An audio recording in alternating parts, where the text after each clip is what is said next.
Karena sering orang terus jadi menyesal karena percayanya pada orang lain.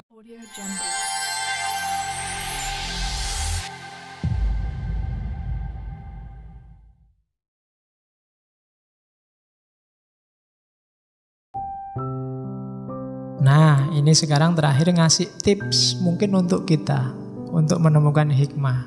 Pokok-pokok akhlak bagi pencari hikmah menurut Ibnu Miskawai. Sekarang dicek jiwa kita, ada kualifikasi ini enggak? Kalau ada, kita sudah filosof. Karena kita sudah punya hikmah. Yang pertama, coba dicek apakah jiwamu lebih suka yang hak daripada yang batil, lebih suka kebenaran daripada kebohongan, lebih suka yang baik daripada yang buruk.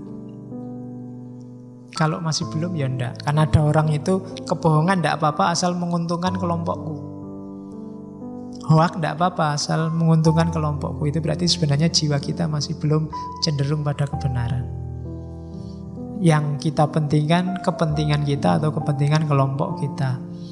Yang kedua, selalu berusaha mengendalikan diri.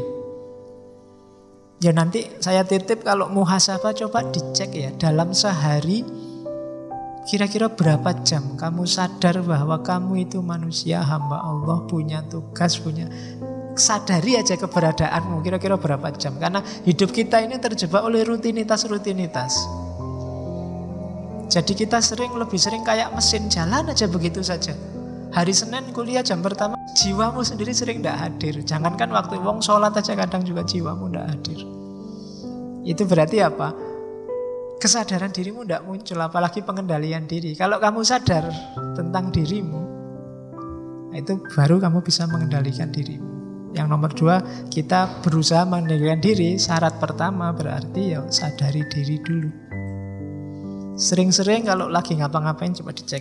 Oh iya ya, sekarang aku ada di sini ngasih ngaji, tadi di kampus. Aku ini sekarang posisinya sebagai yang ngasih wawasan, tapi apa ya pantas aku kayak gitu kan, kesadaran bahwa aku sekarang ada di sini. Kamu ngaji di situ mungkin ya sambil melayang kemana-mana pikiranmu. Tapi coba hadirkan dirimu. Menghadirkan diri sendiri itu tidak gampang juga. Tiap hari harus latihan. Nikmati hidupmu. Hidupmu itu tidak panjang. Tidak ada hadisnya Nabi, nggak ada orang hidup setelah ini 100 tahun, setelah ini masih hidup juga. Berarti pendek hidup kita. Seringlah hadir dalam hidupmu sendiri. Karena kamu sering tidak hadir. Apalagi orang yang jatuh cinta, yang hadir pacarnya terus. Di sini itu isinya orang lain. Mungkin dosen pembimbingnya, mungkin ya kan, tukang warung, mungkin pokoknya nggak pernah dirinya sendiri hadir dalam pikirannya. Ayo dihadirkan diri kita. Eman-eman kita membunuh diri kita sendiri, menyingkirkan diri kita sendiri, dan menghadirkan banyak orang lain di kepala kita. Nikmatilah hidupmu, hadirkan dirimu, baru bisa mengendalikan diri. Yang ketiga, berpegang teguh pada syariat. Jadi keyakinan agamamu, yakinilah sekuat mungkin, jalankan. Ini hubungannya sama kebahagiaan. Mana yang kamu anggap benar, jalankan itu. Fastabiqul khairat katanya Allah. Tidak usah kakean debat. Keyakinanmu akan kebenaran, jalankan. Pegang teguh itu. Terus menepati janji. Terus jangan mudah percaya pada orang lain. Karena sering orang terus jadi menyesal karena percayanya pada orang lain. Karena manusia itu berubah. Mungkin bukan salah orang yang kamu percaya, tapi salah dirimu sendiri terlalu percaya. Itu sumber. Pencari hikmah itu selalu kritis, teliti. Suka pada keindahan. Sebenarnya ini otomatis alami. Orang waras pasti suka yang indah-indah. Ya, kecuali kamu agak aneh. Meskipun definisi keindahan itu relatif, tapi orang pasti lebih suka yang indah. Meskipun indahnya subjektif, tapi senangilah keindahan. Kemudian latihan menyetabilkan jiwa apapun yang terjadi, tidak gampang terpengaruh. Sukses, gagal, dan yang sejenis itu, tetap kukuh jiwamu dalam akhlak. Terus latihan tidak mudah mengungkapkan sesuatu sebelum dipikir. Sebelum tahu kebenarannya yang sejati, jangan ngomong apapun, jangan menyebarkan apapun. Hari ini kan sering begitu. Pastikan dulu bahwa yang kamu sebarkan itu, yang kamu omongkan itu memang benar sesuai keyakinanmu. Ya kita bisa salah, tapi latihlah dirimu untuk tidak mengungkapkan sesuatu yang kamu sendiri juga tidak yakin benar. Atau kamu sudah tahu bahwa itu tidak benar. Biasanya karena alasan kepentingan sesaat. Berani dalam kebenaran itu pasti. Orang boleh penakut, pengecut dalam kejelekan.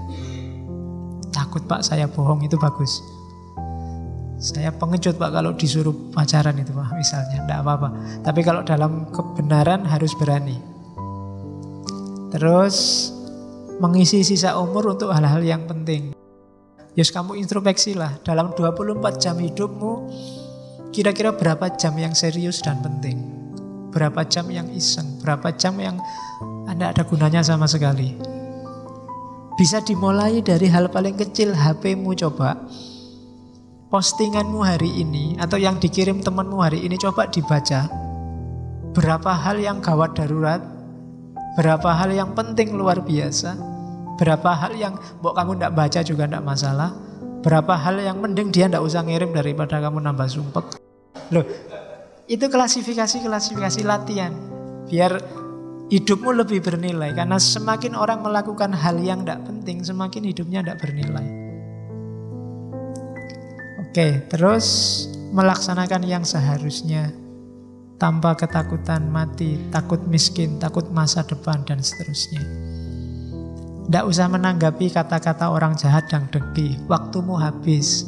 Karena orang dengki itu, kamu jawab kayak apapun, dia akan nyari jelekmu. Tidak usah dijawab, kamu ambil pelajaran aja kayak tadi. Alhamdulillah, terima kasih kamu membuka jelekku, biar aja. Tidak usah dibalas. Kalau dibalas levelmu sama kayak dia. Terus selalu menjaga stabilitas kondisimu, kaya, miskin, terhormat, terhina, tidak masalah. Saya sudah berakhlak baik loh Pak, kok masih tidak dihormati sama orang lain, masih suka dihina sama orang lain, tidak masalah, tidak ada hubungannya. Terus ingat sakit ketika sehat, ingat sedih ketika senang, ingat tulus ketika marah. Jadi ketika sehat ingatlah sakit, maka kita hati-hati. Ketika senang ingatlah sedih, kita tidak berlebihan. Dan ingatlah tulus ketika marah. Orang marah itu berarti ada sesuatu yang dia inginkan tidak terwujud. Orang yang begini biasanya tidak tulus, ada pamrihnya. Maka ingatlah ketulusan. Oh ya, saya kan harus tulus. Apapun orang tulus itu, apapun hasilnya nggak masalah. Dia tidak akan mengungkit, tidak akan menggugat. Dan yang terakhir, kuat keinginan dan optimis sepenuhnya kepada Allah. Percaya. Jadi tidak usah bergantung pada apapun, percayalah sepenuhnya pada Allah. Tidak usah nunggu balasan yang baik dari orang lain, tidak usah nunggu dibaiki orang lain, tidak usah nunggu orang lain berbuat baik padamu. Kamu saja berbuat baik dan percayalah kalau Allah nyuruh itu, nyuruh pada kebaikan, pasti hasilnya juga baik. Yakin pada Allah saja.